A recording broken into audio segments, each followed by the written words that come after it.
Kembali lagi bersama channel kita semua. Jika Anda suka, jangan lupa komen, like dan subscribe, juga bila Anda berkenan. Aktifin subtitlenya supaya ada tulisan teksnya. Kita langsung ke ceritanya. Perintah Kaisar Naga. Bab 4922-4927. Di panggung saat ini, kedua orang itu telah bertarung, kepala berdarah, hidung mereka membiru dan wajah mereka bengkak, tetapi tidak ada yang menggunakan keahlian sihir dan aura mereka. Di arena ini, jika Anda menggunakan cara lain, Anda akan didiskualifikasi. Meski kepala patah dan berdarah, kamu tidak bisa menyembuhkan cederanya dengan cara apapun, apalagi menyerang lawan. Apa yang Anda gunakan adalah kekuatan, apa yang Anda gunakan adalah daya tahan, dan apa yang Anda gunakan adalah kekuatan tubuh Anda. Ini cara yang bagus untuk menghasilkan uang. Dev melihat kedua orang yang bertarung di panggung dan tiba-tiba punya ide. Kekuatan Dev mungkin tidak sebagus orang-orang ini, dan wilayahnya tidak setinggi orang-orang ini, tetapi jika dia kuat secara fisik, seharusnya tidak satu pun dari orang-orang ini yang dapat mengalahkannya. Apakah kamu bercanda, cara yang bagus untuk menghasilkan uang? Ini mengerikan. Hanya panggung setinggi 100 meter ini, ketika jatuh dari atas, jika kamu tidak menggunakan kekuatan apapun, bisakah kamu menahannya? Pria parubaya itu melihat Dev yang masih ingin menghasilkan uang dengan bertarung, jadi dia berkata, "Kenapa? Apakah tidak diperbolehkan menggunakan aura magis apapun saat turun dari panggung?" Dev sedikit terdiam. Jika dia terjatuh dari platform 100 meter dengan daging dan darah, bukankah dia akan sangat kesakitan? Kalaupun tubuhnya kuat, jika terjatuh dari panggung setinggi 100 meter ini, diperkirakan dia akan menjadi lumpur daging. Ada formasi terbatas di panggung tinggi, dan tidak ada cara untuk menggunakan aura.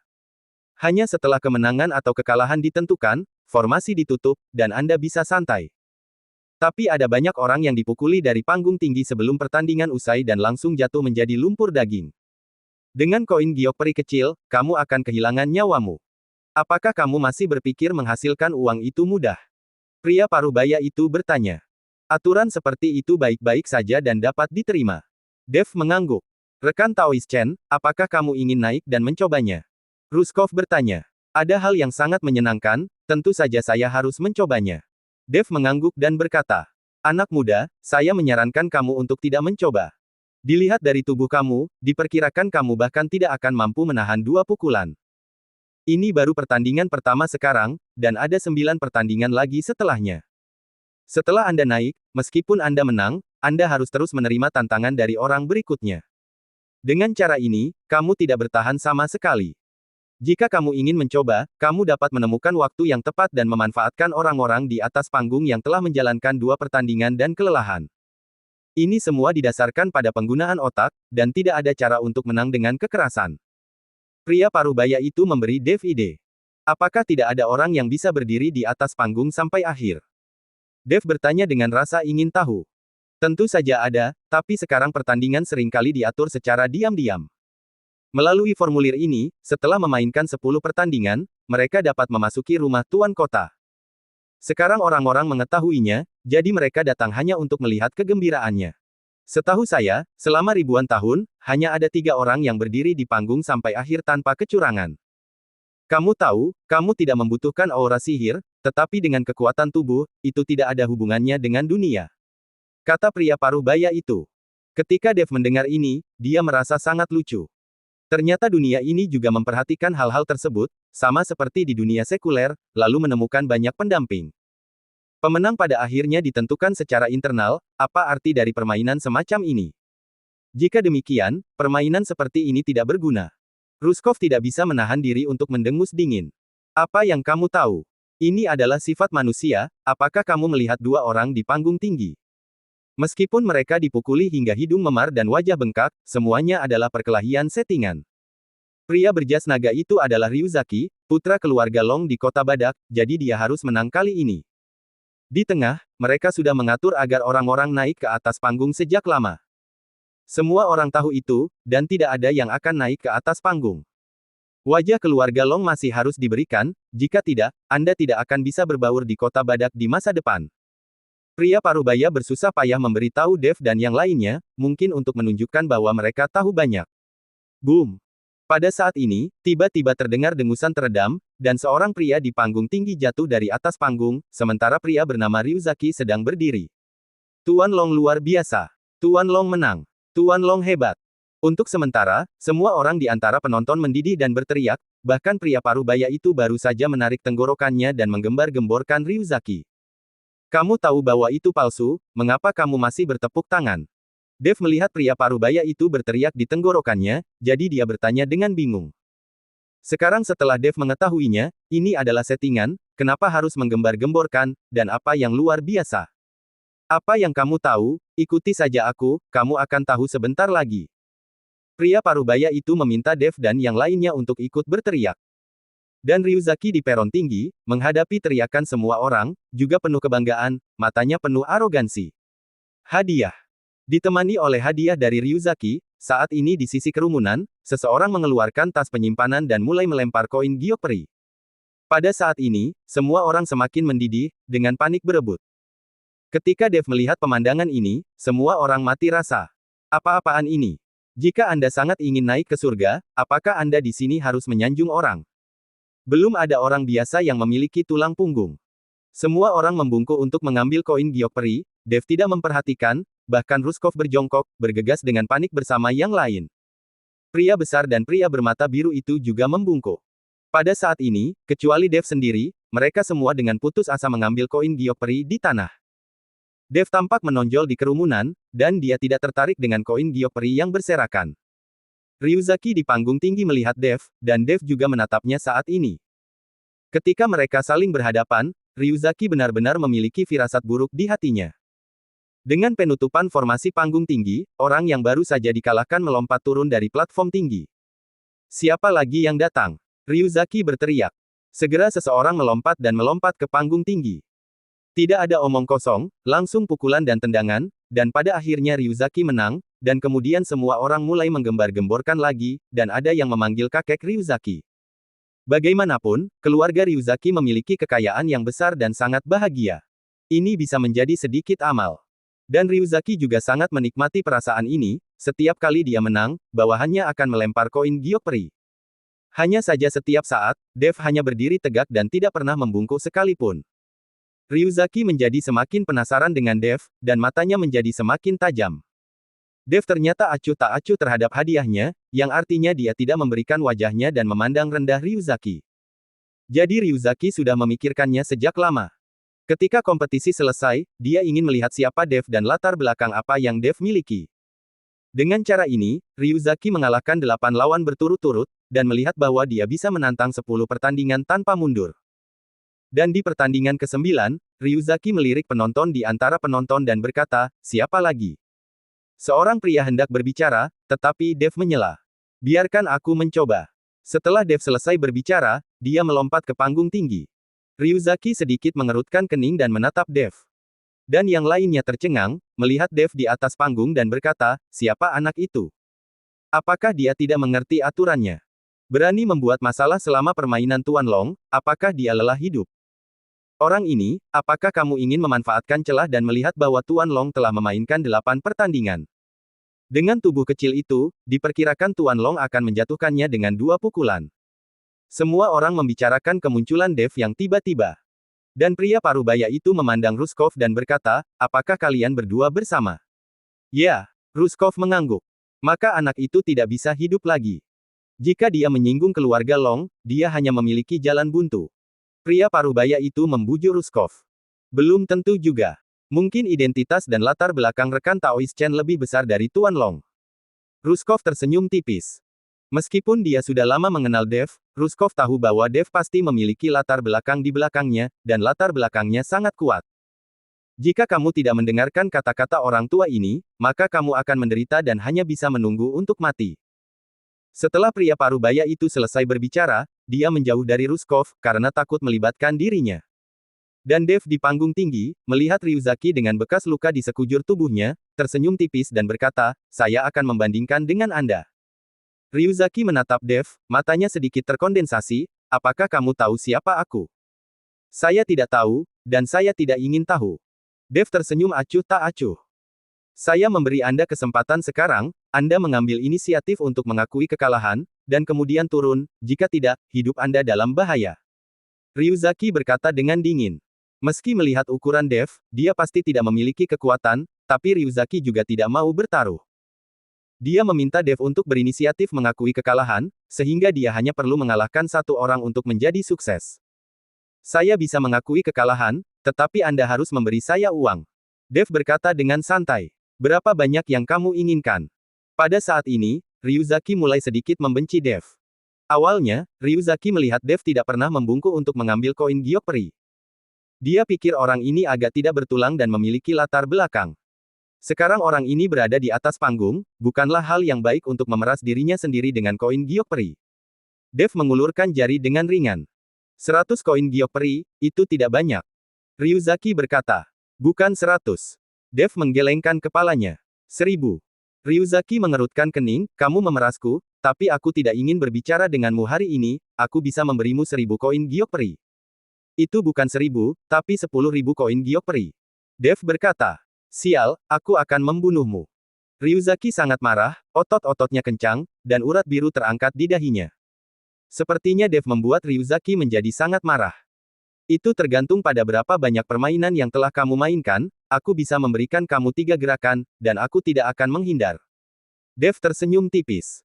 Pergilah ke neraka. Ryuzaki meraung, lalu membanting pukulan ke Dev. Boom! Dev tidak bersembunyi, jadi dia berdiri tegak seperti itu, membiarkan Ryuzaki meninju tubuhnya. Dev tidak bergerak, begitu pula Ryuzaki, tetapi saat ini Ryuzaki membelalakkan matanya dan menatap Dev dengan tak percaya. Karena dia merasa ketika pukulan itu mengenai tubuh Dev, itu sepertinya mengenai pelat baja. Dia tidak hanya tidak menjatuhkan Dev, tetapi dia juga merasakan lengannya mati rasa, dan seluruh tinjunya tampak hancur. Segera, rasa sakit yang parah melanda seluruh tubuh Ryuzaki. Melihatmu seperti ini, 2 gerakan berikutnya diperkirakan hanya mengelitik. Dev berkata dengan acuh tak acuh. Ryuzaki mengertakkan giginya dan tiba-tiba mundur 2 langkah, diikuti dengan tendangan terbang yang menghantam tubuh Dev. Boom! Dev masih tidak bergerak, tapi Ryuzaki itu hanya merasa seluruh kakinya patah. Kamu? Siapa kamu? Ryuzaki menatap Dev dengan kaget dan bertanya. Karena kekuatan fisik Dev sangat mesum, bagaimana tubuh fisiknya bisa sekeras pelat baja tanpa bergantung pada aura? Aku baru saja datang ke alam surgawi, jadi kamu tidak tahu siapa aku meskipun aku memberitahumu siapa aku. Dev berkata. Ryuzaki menatap Dev dengan marah, mengertakkan gigi dan berkata, Nak, kamu telah benar-benar menyinggung perasaanku. Bahkan jika Anda memiliki kepala perunggu dan lengan besi, Anda dapat meninggalkan panggung tinggi ini dan saya dapat membiarkan Anda mati kapan saja. Ada satu gerakan lagi, apakah kamu masih bertarung? Keluarlah jika kamu tidak melawan, aku paling benci diancam. Cahaya dingin mulai muncul di mata Dev. Nak, kamu tunggu. Ryuzaki mengertakkan giginya, lalu berkata dengan keras, aku kalah. Saat Ryuzaki mengatakan bahwa dia telah kalah, formasi di panggung tinggi ditutup, dan Ryuzaki langsung melompat dari platform tinggi. Ketika semua orang melihat pemandangan ini, mereka semua tercengang. Mereka tidak bisa mempercayainya.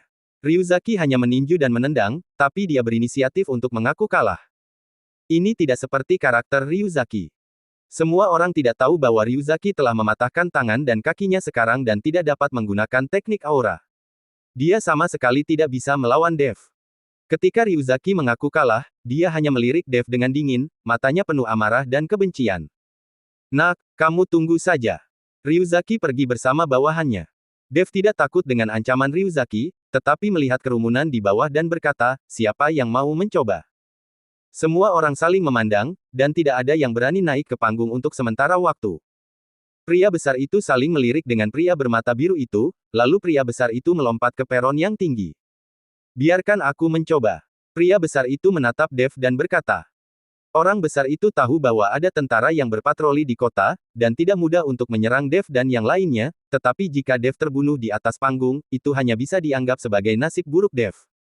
Pada saat itu, dia bisa mengambil tas penyimpanan Dev untuk dirinya sendiri di atas ring. Dev melirik pria besar itu, lalu menggelengkan kepalanya dan berkata, kamu bukan lawanku, jadi jangan coba-coba. Bagaimana kamu tahu jika kamu tidak mencoba? Setelah berbicara, pria besar itu hendak menghancurkan wajah Dev dengan pukulan. Ini adalah gerakan membunuh. Orang ini akan membunuh Dev dengan satu pukulan. Dev sedikit mengerutkan kening, kamu ingin membunuhku. Dev bisa mengetahuinya bahwa pria besar itu mencoba membunuh dirinya. Ya, jika kamu menyerahkan semua koin giok peri di tubuhmu, aku bisa mengampunimu. Pria besar itu berhenti berpura-pura dan berkata langsung. Ternyata kamu datang ke sini untuk mendapatkan koin giok peri di tubuhku, tetapi jika kamu menginginkan koin giok peri di tubuhku, kamu harus menunjukkan keahlianmu yang sebenarnya. Setelah mengatakan itu, Dev juga meninju. Boom! Tinjunya bertabrakan, dan pria besar itu mundur selangkah demi selangkah, dan seluruh lengannya langsung dipalu. Kamu! Pria besar itu terkejut, kamu sangat kecil, bagaimana kamu bisa memiliki kekuatan fisik yang begitu besar? Gunakan tabung Anda. Dev mengusirnya. Boom! Tendangan ini langsung mengenai tubuh pria besar itu, dan pria besar itu terbang dari panggung tinggi dalam sekejap seperti layang-layang dengan benang putus. Anda harus tahu bahwa formasi belum ditutup, dan orang besar itu tidak dapat menggunakan aura. Dengan cara ini, dia melihat dirinya jatuh dari panggung yang tinggi. Semua orang juga berseru, dan tidak ada yang menyangka bahwa pria besar ini akan kalah. Ditemani oleh tubuh pria besar yang menghantam tanah dengan keras, pria besar itu langsung menghancurkan tanah menjadi lubang yang dalam, dan seluruh tubuhnya menjadi lumpur daging, dan dia mati. Dalam sekejap, lingkungan menjadi sunyi. Setiap orang terpana, seolah-olah dalam mimpi. Ukuran pria besar itu lebih dari 2 kali lipat ukuran Dev. Anda harus tahu bahwa kekuatan fisik murni dihitung sesuai dengan ukuran tubuhnya. Siapa sangka tubuh kurus Dev akan meledak dengan kekuatan yang begitu menakutkan. Pria bermata biru itu hanya melirik pria besar yang sudah mati itu dan pergi tanpa menoleh ke belakang. Dan Dev juga melompat dari panggung tinggi. Sekarang setelah 10 pertandingan berakhir, tidak ada gunanya Dev tetap berada di panggung. Semua orang memandang Dev, melihat wilayah Dev yang hanya tingkat 1 transformasi negeri peri, tidak ada yang bisa percaya bahwa tubuh fisik biksu kecil ini akan begitu kuat. Ayo pergi. Dev menerima uang dan berkata kepada Ruskov, yang terlihat konyol. Dev bersama Ruskov kembali ke penginapan. Saat ini, Matthew belum selesai, dan dia tidak tahu betapa lelahnya orang ini. Namun tidak lama setelah Dev kembali ke kamarnya, pintu kamar itu diketuk. Dev sedikit terkejut. Dia tidak tahu siapa yang akan mencarinya. Lagi pula, dia baru saja datang ke kota Badak dan tidak mengenal siapapun sama sekali.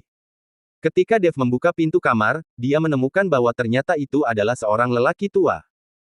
Lelaki tua ini tidak tinggi, mengenakan jubah kain abu-abu, dan sosoknya sangat kurus, yang sangat kontras dengan orang-orang jangkung dan jangkung di kota Badak. Siapa yang kamu cari? Dev bertanya. Aku mencarimu. Orang tua itu tersenyum tipis, dan langsung masuk ke kamar Dev tanpa menunggu undangan Dev. Dev melihat perilaku aneh lelaki tua itu dan sedikit tidak puas. Bagaimanapun, ini adalah kamarnya. Dia tidak mengundangnya, tapi lelaki tua itu masuk sendiri. Itu terlalu tidak sopan. Sepertinya kita tidak saling mengenal, kan? Dev bertanya pada orang tua itu. Aku tidak tahu, tapi bukankah kita sudah saling kenal barusan? Orang tua itu tersenyum. Dev tidak bisa berkata-kata. Dia bahkan tidak tahu nama orang tua itu, dan pihak lain tidak tahu namanya. Bagaimana dia bisa disebut kenalan? Maaf, saya akan berlatih, saya tidak ingin diganggu. Dev kesal dan ingin mengusirnya. Tetapi lelaki tua itu bahkan tidak pergi, dan duduk di tempat tidur Dev. Dev mengerutkan kening, dan pada saat yang sama dia waspada, bersiap mengeluarkan pedang penebas naga kapan saja. Jangan gugup, aku tidak akan menyakitimu, dan aku tahu bahwa kamu dan teman-temanmu adalah biksu manusia. Orang tua itu tersenyum tipis. Ketika Dev mendengar ini, dia menatap lelaki tua itu, dan pada saat yang sama diam-diam membentuk formasi untuk menutup seluruh ruangan. Sekarang orang tua itu tahu identitas ras manusia mereka, dia tidak bisa melepaskannya. Orang tua itu juga memperhatikannya, tetapi dia tidak mengatakan apa-apa, tetapi terus tertawa, saya mengatakan jangan gugup, karena saya tahu Anda ras manusia, tapi saya tidak melaporkannya, membuktikan bahwa saya tidak ingin menyakitimu. Dan saya juga tahu bahwa Anda dituntun ke alam surgawi melalui jalan surga. Kata-kata lelaki tua itu membuat Dev semakin bingung. Dia tidak mengerti bagaimana orang tua itu mengetahuinya. Dia harus tahu bahwa Dev memiliki aura binatang di tubuhnya, jadi tidak mungkin untuk mendeteksinya. Dan dia berasal dari alam surgawi, bagaimana dia tahu ini? Tepat ketika Dev curiga, senyum di wajah lelaki tua itu tiba-tiba menghilang, lalu dia mengulurkan tangan dan mencengkram leher Dev. Orang tua itu bergerak begitu cepat sehingga Dev tidak punya waktu untuk menghindar. Kamu, apa yang akan kamu lakukan? Dev tidak mengerti mengapa lelaki tua itu tiba-tiba menyerangnya. Katakan, mengapa Anda memiliki darah keluarga saya pada diri Anda? Orang tua itu bertanya pada Dev. Darah keluargamu. Kamu berasal dari keluarga apa? Dev bingung. Sejujurnya, saya juga seorang biksu yang datang dari dunia surga dan manusia, dan saya ke sini dengan jalan surga selama ratusan tahun. Saya melihat darah di tubuh Anda, dan saya tahu Anda berasal dari dunia surga dan manusia, tetapi saya tidak pernah ingat bahwa Anda adalah orang di keluarga kami. Orang tua itu berkata dengan dingin. Senior, apakah kamu seorang ras binatang buas yang ditahan di alam surgawi oleh ras manusia? Dev dicengkram oleh tangan orang lain dan mulai memanggilnya senior. Omong kosong, jika bukan karena ras binatang buas, bagaimana aku bisa tinggal di kota badak? Orang tua itu berkata. Senior, bisakah aku mengambil kebebasan untuk bertanya, ras binatang buas mana kamu? Saya mungkin bisa mengingatnya. Dev tidak tahu mengapa dia memiliki garis keturunan keluarga yang dikatakan lelaki tua itu, jadi dia hanya bisa bertanya dengan jelas. Ketika lelaki tua ini berada di dunia surga dan manusia, saya adalah Kaisar Rubah. Orang tua itu berkata. Mendengar kata-kata Kaisar Rubah, Dev langsung memikirkan putri Kaisar Rubah, Scarlet Bai. Mereka berdua telah berkultivasi ganda berkali-kali, dan mereka juga telah mengalami percampuran darah. Di tubuh Scarlet memiliki darah Dev, begitu juga sebaliknya. Senior, saya tidak tahu, apakah Anda mengenal Scarlet Bai? Dev bertanya. Itu gadis kecil itu. Orang tua itu berkata. Ketika Dev mendengar ini, dia langsung terkejut. Dia tidak menyangka bahwa dia akan dapat bertemu dengan ayah mertuanya ketika dia dibawa ke alam surgawi. Dev belum pernah mendengar membicarakan ayahnya, tetapi dia senang memiliki seorang kenalan di tempat yang asing ini. Senang memiliki lebih banyak wanita, ada pria tua di mana-mana. Dev berlutut ke arah lelaki tua itu dengan embusan, yang mengejutkan lelaki tua itu. Apa yang kamu lakukan? Orang tua itu bertanya dengan kaget. Ayah mertua ada di sini, tolong terima sembah dari menantu. Dev bersujud pada orang tua itu.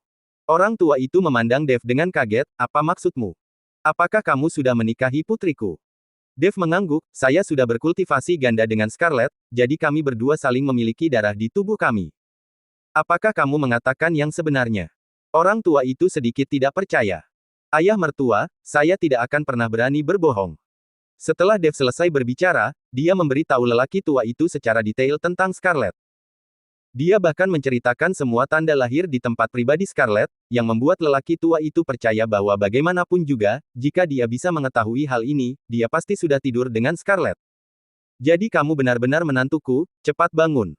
Orang tua itu mengenali identitas Dev. Melihat Dev ke atas dan ke bawah, lelaki tua itu semakin menyukainya. Kemudian dia menepuk bahu Dev dan berkata, ya, meskipun levelmu tidak tinggi, tetapi kekuatanmu bagus dan penampilannya enak dipandang. Apakah kalian berdua sudah memiliki anak? Belum. Saya berencana untuk menunggu Scarlet datang ke alam surgawi. Ketika kamu memiliki tulang abadi, lalu membuat anak-anak. Dalam hal ini, anak-anak kami akan lahir dengan tulang abadi dan mereka sudah menang di garis start. Ketika saatnya tiba, Anda juga bisa berada di sini, membantu melihat cucumu, dan menikmati kebahagiaan keluarga. Dev membodohi orang tua itu. Hahaha, aku akan menyiapkan banyak hadiah untuk cucuku saat itu. Orang tua itu sangat bahagia, dan kemudian bertanya, Scarlet, kekuatan apa dia sekarang? Apakah dia akan segera datang ke alam surgawi? Orang tua itu sepertinya sedikit tidak sabar menunggu, dan ingin Dev mengikuti Scarlet untuk segera memiliki anak. Segera, diperkirakan dia akan bisa datang lain kali dengan jalan surga. Dev berkata, bagus. Orang tua itu sangat bersemangat. Melihat kegembiraan lelaki tua itu, Dev tidak tahan untuk menipunya, tapi ini adalah kebohongan putih, dan itu tidak dianggap bohong. Hubungan Dev dengan Scarlet ini benar. Ayah mertua, saya tidak tahu bagaimana Anda mengetahui bahwa kami adalah ras manusia. Dev bertanya dengan rasa ingin tahu. Saya menemukannya di atas panggung itu. Aura darahmu terlalu akrab bagiku. Meskipun orang di sebelahmu memakai jimat tersembunyi, untuk klan iblis rubah kami sangat peka terhadap aura, jadi aku mengetahuinya.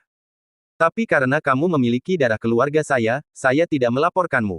Orang tua itu mengikuti Dev untuk menjelaskan. Ayah mertua, kamu telah berada di kota badak ini selama ratusan tahun. Apakah kamu tidak tahu cara mendapatkan sumber daya di kota badak ini? Sumber daya yang saya bawa dari dunia surga dan manusia hampir habis. Jika saya hanya mengandalkan batu roh peri dari dunia surga dan manusia untuk berlatih, kecepatannya akan sangat lambat.